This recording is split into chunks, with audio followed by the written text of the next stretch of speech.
Welcome back to Just Breathe. I am so happy you all are here with us today. I am really excited to welcome Court Vox here today with us on the show.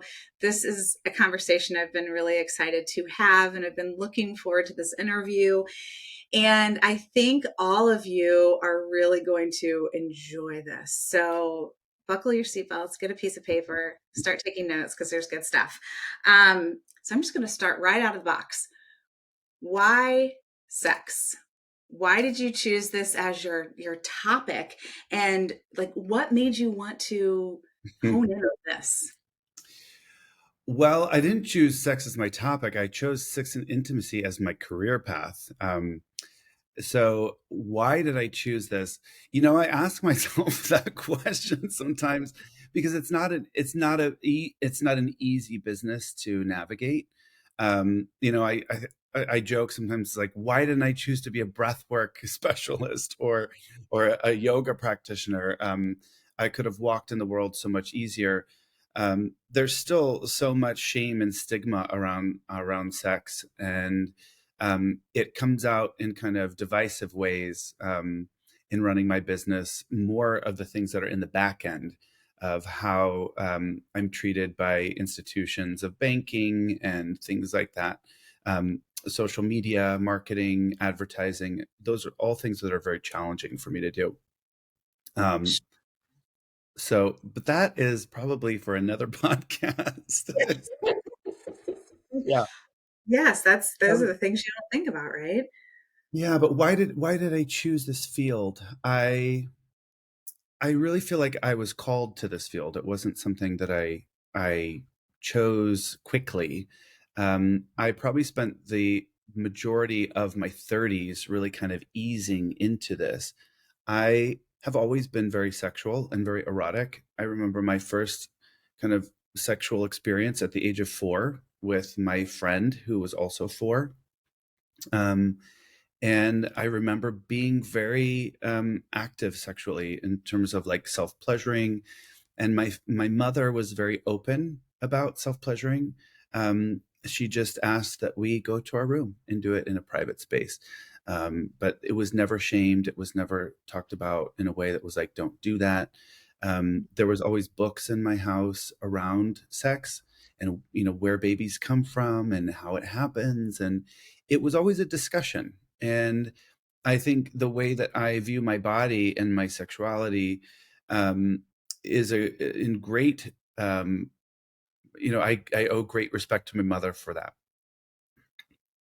But to kind of move on, I came out when I was 19. When I came to LA, I went to UCLA, and my 20s, I feel like I was in a relationship for the majority of the time, and I didn't really get to explore my sexuality as much as I did in my 30s. And in my 30s, it was sort of this progression into kind of an exploration of self. And then kind of noticing that I had a capacity to meet a lot of different people and a lot of different body types and enjoy that. And also help people kind of move past some of the things that they were kind of shameful about or didn't want to talk about, including like desires and even just being laying with somebody, right? So I feel like I was called to it. I studied shibari rope bondage. I started studying shibari rope bondage. I'm still a student of that. And I was in like a group class and I needed a practice partner. And one of the women in the class said, I will be your practice body. And she just happened to be a psychotherapist that dealt with the nervous system. And I said, I really would like to get out of the career that I'm in now, which was corporate. And she said, what do you want to do? And I said, I think I want to be a sex therapist, but not one that talks to people, one that like helps people figure things out through their body and body-based exercises and experiences. And I said, I don't think it exists. And she said, have you heard of sexological bodywork? And so that kind of sent me on a path where I studied for 2.5 years. I also became a surrogate partner during that time, um, and studied other things. And then, as soon as I kind of graduated, I left corporate. And then I joined a company called Back to the Body, which runs sensual retreats for women around the world. And I've kind of never stopped. So that's sort of how I came. That's the long story. That's good. No, I mean, I think it's hard to tell that in a short way. I think that was it's something that people want to know, and I think people are afraid to ask, right? Hmm. Because to your point, any talking about sex can be, yeah, a lot of people are very embarrassed to do so, and ask the questions they really want to ask. So that's why I was like, I want that to be the space today. What are the questions that, people would want to ask you, but might be afraid to ask you or be, embarrassed to know? You talk about some, you use the word somatic, and Hmm. I would love if you could define that and talk about what that means, because I think that's just a word that we're not very familiar with and we don't use on a daily basis. Yeah, thank you for asking. Somatic means of the body. So, unlike a traditional coach or therapist that just works with talking and talk therapy for the most part, my work really facilitates learning through body-based exercises, experiential learning, and touch. Um, so there's a couple different kind of veins of somatics, but it's getting back to our bodies, getting back to um, noticing the wisdom that we carry within ourselves. And our culture and our society has pushed us so far from that knowing that it's Mhm. almost like we have to relearn the wisdom of our own bodies and listen. And so my work is really centered around that, as much as it is connecting with sexuality and eros. And you do this in typically a group setting, or is this something that you do kind of one on one or couple on one? I Yeah. mean, how is this work done? How would one engage with you in this process? Yeah, I work with all bodies and orientations. I run group workshops and retreats for queer men. And like I said, I work for a company called Back to the Body that runs retreats for predominantly cis het women. And I also work with couples, queer couples and straight couples. I work with women, but I work with women differently than I work with men privately. Um, I also do private immersion with clients, mostly with queer men. When I work with straight women, I work with a female practitioner or therapist as a third party to help guide and to help triage with the client. And we work as a team in that way. Okay. Yeah. That's really, really cool. Um, I'm just kind of going out of order of how, but I'm so intrigued by because I'll get around to the other things, but this is so Mhm. fascinating to me. And kind of on the same subject, like most of I just thinking about, a lot of my friends, a lot of, people, women, especially my age, Mhm. we didn't ever talk about this growing up, right? Like we weren't raised typically in homes where sex was ever talked about. And if it was very much in a shameful way, like that's shameful, or that's not to be discussed, or just I don't know. I'm just wondering your words of wisdom for, what do you kind of initially say to women as they come from this type of background, really, Mhm. to help them kind of get out of it? Because a lot of that's like headspace, right? So to get out of their heads and Yeah. move into kind of relearning their body. So I'm gonna name that when I speak around women's sexuality and health, and wellness, I feel a level of cringiness in myself, and I want to name that because I certainly don't want to tell women as a masculine identifying body. I don't want to tell women how to be. So I just want to name that, that women's bodies are your bodies, right? And I think that's the most important thing to identify is bodily autonomy. And so much of the experience of women is that their bodies are not their own, and that they are witnessed and seen through the lens of the masculine, through the lens of men, and how women are supposed to present, how they're supposed to behave is for the masculine, is for men, right? And so when you can sort of untangle that, the question becomes, who am I? And um, how do I connect to my body for my pleasure, for myself? How do I want to present for me that feels erotic and sexy and turn on for me, not for the lens in which I'm being seen? And I think that's something that straight women have in common with queer men is, but the difference with queer and gay men is that gay men are the lens and we are the seen through the lens. Does that make sense?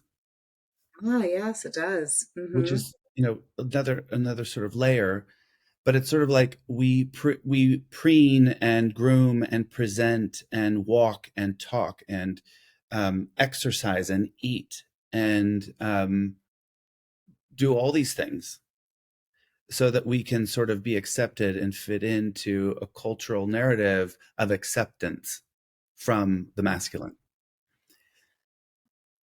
Right. And I mean, and specifically, yes, which is so interesting because I'm really seeing that now with my son as he's 22, almost 23, and just over the past few years, how that's kind of shifted Hmm. and and really kind of tapping into that. So it's interesting to me, and I think, okay, the quiet voice says, okay, is there something I could be, wisdom that I could be sharing with him to perhaps just kind of spark another thought. Like, here's another way of thinking of this, right? Because as you and I know, you don't ever tell your kids anything because they will do the opposite.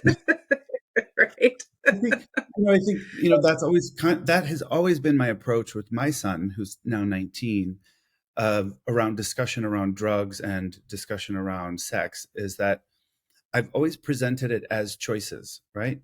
So, these are the choices that are going to come your way. And in choosing to have sex, you're also choosing to open your body and open your spirit to someone. And I guess, my invitation to him was always to look inside yourself and notice if you're ready for that. Are you emotionally ready for this connection to happen? And if the answer is no, maybe it's not the time. And I think, from what I know, he did wait until he felt he was ready, and he was with a girlfriend that he'd been with for a year, and it was a beautiful experience, right? Same thing around drugs. Of look, you can choose to do all these drugs, and in choosing that, you may also be choosing a life of addiction. You may be choosing um, a life of poor health, right? These are all the things that kind of come with that. It's not speaking, it's just as a language nuance of, speaking about things as choices rather than repercussions. Because as you said, you tell a child not to do something and they want to do it. And Right. so, as parents, if we can simply present the information of this is a choice, and with those choices, you are also choosing this. um, Right. and same thing with sex. Of, you know, if you are choosing to have sex as a young person, um, you are choosing this emotional experience, this physical experience, and also, you are choosing, if you're choosing not to use a condom, you are choosing to open yourself up to pregnancy at a young age. Is that something that you want to choose, right? Or do you Right. want to wear a condom, right? Um, Right. and also all the STDs and STIs that come with that too.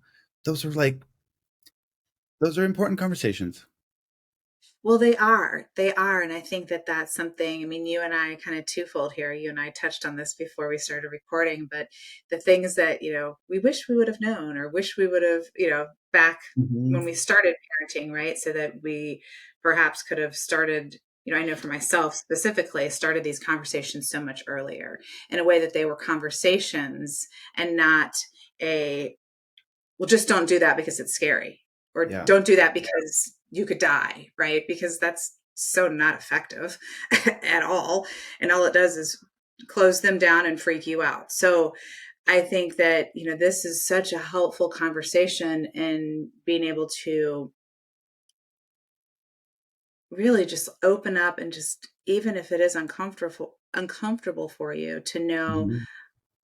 these kind of conversations are so much easier because we all know what the choices are, right? So we can have this conversation and here are all of your choices.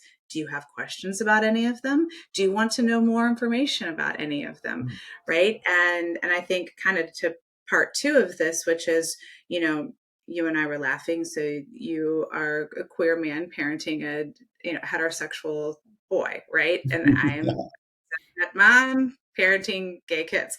So how do we do this, right? And how, when we don't really know what we're talking about specifically. And so having, as we have these discussions around choices, and we really want to offer this, like, here's the information you specifically need to know that's going to be helpful for you. Like, had I known 6 years ago how to help Connor like navigate being a gay, at that point, a gay young man, Mhm. and moving into, through college and into young adulthood, holy cow, would that have been like a million times better? But I didn't know what I didn't know, and I didn't know how to find it, right? Yeah. So, what kind of wisdom do you have to share around that? Because I imagine it's a lot. Around finding it or how to forgive yourself. Well, that might be a whole nother Yeah, conversation. I, I'm getting around that, but yeah, I am. finding it, yeah. So interestingly enough, my son's also named Connor. Yeah, Greatest name. yeah, good name. Um, before I go into that, I want to say, having the discussion around sex, we often go to, and even I just did it. We go to this place of talking about all the risks involved. And what we don't talk about is all the like great things, right? Of how powerful pleasure can be in mood stabilization and connecting with friends and connecting with lovers. And it's just not the person that you've had sex with. Like, you're running all these endorphins and dopamine signals that come from these pleasure signals inside us. These are ours, right? And that Right. translates into everything and every interaction we have. And so noticing that those sexual and erotic connections that we have really are beautiful. And if we can have that conversation, that pleasure is healing, pleasure is valuable, um, that's counterculture. Oh my That's a gosh. counterculture conversation. And to start having that early on, I think is really important. Absolutely. I mean, Um, just, yeah, go ahead. the the thing I also want to talk about is again is with children is bodily autonomy. And um I remember as a child, my mother would sort of pass me off to relatives or friends to give them hugs and kisses. And it was sort of this like she just, to hear her talk about it, she just loved me so much that she wanted to other people to love me as much as she did and to share that, right? And I look back on that, and I also remember times when I didn't want to do that. And the conversation was not, it's okay, you don't have to. It was, come on, it's Uncle Joe or it's Uncle Mary or, whatever it is. They're happy to see you. Give them a hug, give them a kiss. And like that actually sends the signal to your child that they're not in control of their body. And so to say, you know, it's totally fine if you don't want to be affectionate with these people. Thank you for trusting yourself. that is a different conversation, and it's the conversation that I think really needs to be fostered with our children now. Um, Also, just talking about bodies of as your children's bodies change, commenting on how they're gaining weight or losing weight, or they're too thin, or they're too big, or they're eating too much, or they're not eating enough. And like, it's just a lot, right? It's a lot to hear from people at school. It's a lot to hear from teachers and to hear from media. And then to also be hearing it from your parents. It's just something that we have to stop doing. of It um, is. the kind of inconspicuous body talk.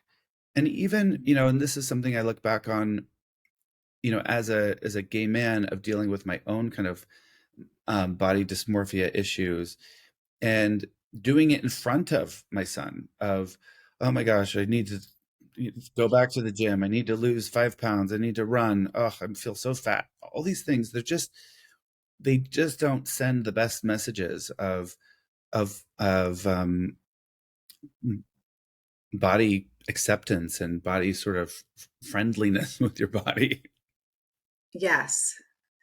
It's so true, and it's such a something that's so ingrained in us that we don't realize what we're doing, and it's such a cycle breaker moment to be able to be aware of that and to be Mhm. aware of your wording. It's something that we've been doing in our house. So I love that you brought that up because um it, something that all of my kids are very sensitive and aware of, and so we've had many conversations around this.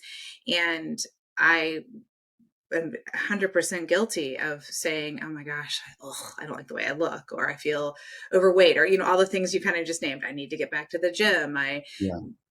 blah blah blah blah blah, right? And learning to shift that and say, I want to feel healthier, so I personally am going to shift the way I'm eating, or I'm going to do this because this makes me feel better. Mhm. What are the things that you like? And I have these big conversations around, like, what they like what makes them feel good. Mhm. And but it's definitely a rerouting of the narrative, right? Because Yeah. that's that's kind of, again, like, that was very, I think, generational, and something, a generational cycle that we have to break, um, so that our kids can go forward with a much healthier view of the eating, Yeah. working out, and loving, which all will come to loving their bodies. Yeah, and that's, is, the word integration is often talked about. It's like we do this work and we integrate. Like, what does integration mean? And integration is sort of like when we have this felt sense of something in our body, and then we have also language to talk about it, and language to speak about it in maybe a different way that sort of aligns with this rerouting of our nervous system, and rerouting of uh, narratives that are really deeply part of our lineage and our ancestors, right? Of Mhm. our mothers and our fathers and our grandparents. These messages that have been cultivated. They've been being cultivated for many, many years. And so to change them involves an integration of the learning in a way that is a somatic, and also from like a language perspective, and Mhm. also sharing with others. Like, how do we share this information with each other of, hey, like, I hear you speaking to yourself in such an interesting way. Are you aware of how you're speaking to yourself? It's affecting me too. And again, that's another form of language of stop talking to yourself so negatively, as opposed Right. to, hey, are you aware of how you're speaking about your body right now? Mhm. No, how am I speaking about my body? Well, you just said that you're fat and you need to like run for 12 miles. Oh God. Then you're like, oh God, wow. Did I did say that? Wow, that's not really kind, is it? It's allowing people to come to their own conclusion rather than shaming them for the shameful feeling they're already having. Right? Like piling on. Oh my Yeah. gosh. Well, it's such a great pattern interrupt. I mean, to be able to Hmm. like moment and like stop it, like stop the thought and become aware of it and think, okay, help not only yourself but someone else think, okay, well, how can I look at this differently? How can I approach this differently so that, I'm taking care of me and Hmm. just taking care of me, not even in a better way, just doing it right. I think that's such a big thing. Um, Yeah, that was something we kind of talked about before we started, is this idea that, as parents, we tend to put so much outward focus on our children and their success and their happiness and their joy and how they're behaving and things, that we oftentimes we lose sight of the work that we need to do ourselves. And just in sort of the reframe and the reorientation of our own connection to our bodies and our own sexuality and our own eroticism and our own life force energy, by way of embodying those things, we are teaching our children, right? Not by telling them, but by doing, as by setting as an example. So self-care, and self-advancement and self-growth is a really big part of being a parent. it is. I think it shifts the relationship. So, I mean, 180 degrees. Hmm. Um, Definitely with yourself, 100%, but with your child, because even if you aren't saying anything out loud, they see the shifting, right? They're Yeah. constantly taking note, right, of your actions, of your behaviors, of your words. Um, so it is powerful. It's really powerful. Um, I'm in the just like this made this pop into my head, and when we were talking about this earlier too, I'm in the middle of writing a book, and I'm working with my editor right now, and a lot of this book is the personal work that as a parent you need to do in order to be the best support for your child, in order to support them in their coming out process and as they navigate. And I initially was getting a lot of pushback. People just want to know what to do for their kids. They don't want to know this other stuff. And I was like, Mhm. well, unfortunately, I mean, yes, I get that, but this other stuff has to be done, right? So I'm not wavering on this being in there because this is important.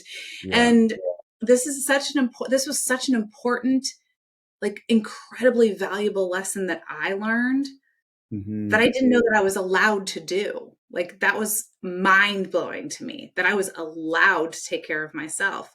I can't be the only one that thinks that, Right. right? Yeah, and So, and in doing that, you also give permission to other people to do the same, right? As a parent and a mother, and as a father, to really insist on your own advancement and your own growth, and to be able to share that with other people. It's like, huh, I could be doing the same thing. That's available for me too. right. Um, if you're open to it, I'd love to talk about this article that's written by a colleague of mine named Kai Chang Tom around gender. Yes. I would love that. Yes, please. Um, so, just in a nutshell, the article really is about evolution, and um, she talks about how gender binary, how we think about it, is really about, it's much easier for us to think masculine, feminine. And if a child is going from, being born in a masculine body to being, transitioning into a more feminine body, that's easier for us to understand, wrap our heads around. But when the sort of trajectory of this human is evolutionary, we have a much harder time dealing with that because it's not black or white. And Mhm. what they're talking about is sort of that gender can be, and the invitation to look at gender as an evolution, and that even if I'm looking at myself and who I am, of looking about who I was in my teens and my 20s, really identifying more in my feminine energy, and then in my 30s really stepping more into what I felt as a more masculine energy, and I'm still sort of in there, and then also now kind of wanting to reconnect with feminine energy. And so this noticing this evolution of gender in myself, and also how that pertains to my sexuality, and that your sexuality is evolutionary just like your body is evolutionary. We're all going to continue to change. That is the one fact I can name, That's is that we'll right. continue to change. And if we can create space for our evolution, if we can create space for the possibility that your child's gender will shift and evolve, it alleviates so much pressure on everyone's part of this discussion. If my child does transition, or my child does name themselves as non-binary in this moment, that maybe later they could change their mind. And that's Right. actually okay. It's okay. Because you know what? Yeah, It's their fucking body. it's exactly. their Right. body. I mean, and how is that affecting anybody else? Really?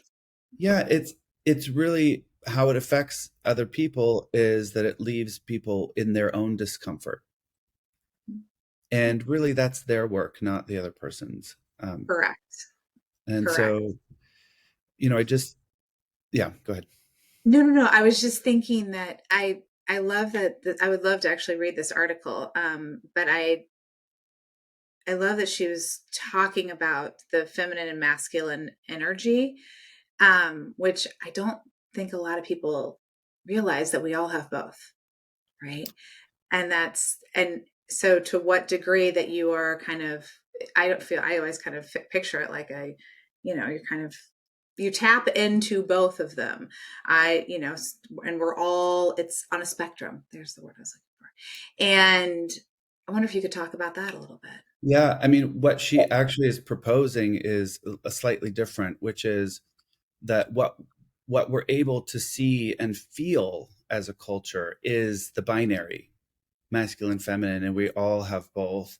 But really, what um, gender has the possibility of being is more like a galaxy, or like all the colors in the coloring box, right? And when you ask somebody who's sort of like exploring non-binariness, like how it feels in their body, it's sort of like it's not one or the other, which is again much easier for us to understand because we've been so conditioned in binary, black white, negative Right. positive, right, masculine feminine, that it's harder for us to grasp that, oh, my gender expression or my sexual expression looks like all the colors in the coloring box, not just the two at the opposite poles.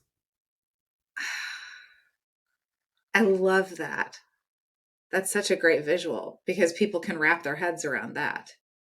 Yeah, and it's you kind of you can understand like how, for people who are not kind of inhabiting that space, how that feels maybe overwhelming and confusing. But if we were able to reframe it in more of a positive outlook of looking at it like possibility, of this actually is not confusing. What this offers is so much range and so much possibility of who I'm allowed to be and who I can be, and how I present and how I move, how I Mhm. speak, how I love. It Right. just creates more possibility. Well, it also encourages one to really be so aware and do that work to continually be just very in touch and connected to who they are, right? What does that mean to them? Yeah. And so kind of relearning how to go internally Hmm. to see who you are and not looking for that out here by checking a bunch of boxes.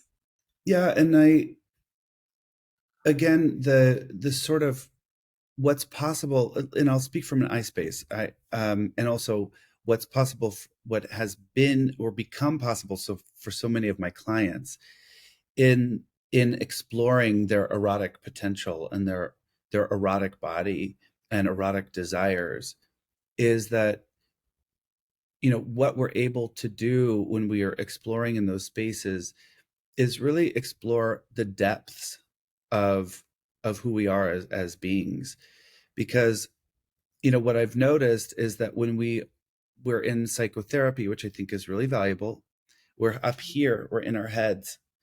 And when we're speaking from a heart place, we're speaking from our chest up, right? I've worked with dancers and yogis, and I've worked with so many different types of people, but you would think these dancers and these yogis and these breathwork practitioners, they're really connected to their sexuality, but they've really focused on a belly up approach, right? Where they're not counting their genitals as part of their body, and they're not speaking to them as if they're part of the plan or part of the party. And so to start to include your genitals, to include your sex as part of the conversation, um, is really important. And it's also daunting for some people, for many of us, because it just um, has not been Right. permission, has not been allowed. And there's so much wrapped up in that conversation. Yes. Oh my goodness, yes. Am I overwhelming you? Look, I have like 100 questions right now, and I'm like, Okay, I'll be quiet. You ask the questions. it's just the best way to put it. I'm like soaking this all in. I'm like, oh my gosh. I'm actually having like epiphany moments and questions and all at the same time. Um, I'm fascinated, and I know that people listening are going to be fascinated on how do we do this work as adults, as parents, A, and then B, kind of circling back to, obviously the earlier we can start talking with our kids about sex and about just their bodies and their whole bodies and all of these things that we've talked about today, the better. But how do we do this? How do they find you? How do people find me? Yes. How do they find you? They just reach the star and pull it down. No, you can find me on thebodyvox.com. Also, Court Vox on Instagram, the Body Vox on Instagram. Yeah. Okay. Well, I will be posting that in the show notes for sure. Um, but let's say, there's a group of people that are like, yes, this is work I would like to do. I need to do. Um, is this something that women would, you know, come as just a single person, or do they come as a couple, or how does that work with your retreats? So the women's retreats that I work, back to the body, they're for individual women. And next year we have so many offerings. We have some programs that are sort of entry level, and then we have programs that are a little more advanced. And so there's sort of something for everyone, and that's backtothebody.org. Okay. Um, and then, to work with me privately, I work for 3 days minimum in immersion. I work with men and women, and like I said, when I work with women, I work in a triad model, so with another female-bodied practitioner or therapist to kind of triage with the client. Sure. Yeah. Sure. Oh, that's very cool. Okay. Um, Thank you. Thank you. Thank you so very much. Kind of my final question, and this is my uh, big question that I ask everyone Mhm. who comes on is, and you can kind of choose. It's one of two questions. What are your words of wisdom that you would share either with a kid coming out right now Mhm. or a parent who has a child coming out right now?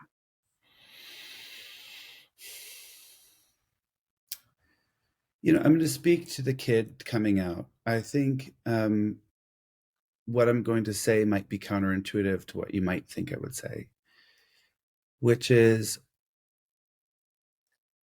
check in with your surroundings, check in with where you live, who you are living with, and understand before you come out whether it's safe enough.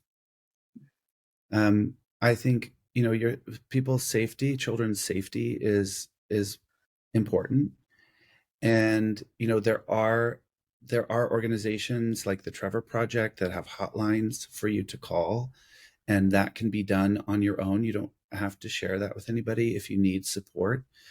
Um, but yeah, just noticing, like, if you're in Florida and you're in a really conservative school and you have conservative parents and you fear for your life and coming out, that's a tricky one. I'm not going to tell somebody to come out in a container that's not supportive, or that is not safe. And so, first and foremost, understand that you are safe and that you will be held. And then beyond that, if the answer is yes, I feel like I will be held safely in my body here, um, to either do it how it feels right for you. I think we've come to this place in America where coming out is sort of, okay, everybody, let's sit down. Let's have this deep conversation. And I'm going to tell you that I'm coming out. But, to speak with some of my European friends and partners, you know, their coming out story was not, they didn't sit their parents down. They didn't do that. They said, I'm going out with my boyfriend. I'm meeting Joel again. You know, I'm I'm going to this queer party. It was more of like, I'm living my life this way. And so I Mhm. I wonder if there's sort of, obviously there's a cultural difference, with the United States and some of the other countries like Sweden and Belgium, and that are a little more advanced, in my opinion. Absolutely. Um, and also, I don't know that it has to be so cut and dry always, but everybody has their own way of doing it. Right. Well, I think there's no wrong way Yeah, of doing it. But absolutely. I love that you touched on the safety piece first because that is, I could not agree with you more Yeah, on that. And I think it's also, gosh, that is the goal, right? So that someday in America that is the way, that it's no different. right. My boyfriend's coming over, my girlfriend's coming over. Yeah. My boyfriend and my girlfriend are coming over. I mean, like that it is Mhm. not a like, shocking moment or any of Yeah. what's going on right now. So that is the work. That is the work. So thank you so much for being here today. Yeah. Thanks for This having was me. a fantastic conversation. Before we end, is there anything else that you'd like to share? I don't think so. I think I've shared it all. I think you have. We did. You I shared a did lot. good. We shared a lot. You shared a lot. Thank you. This was really fascinating and wonderful. So I appreciate you being here. Thanks for having me on.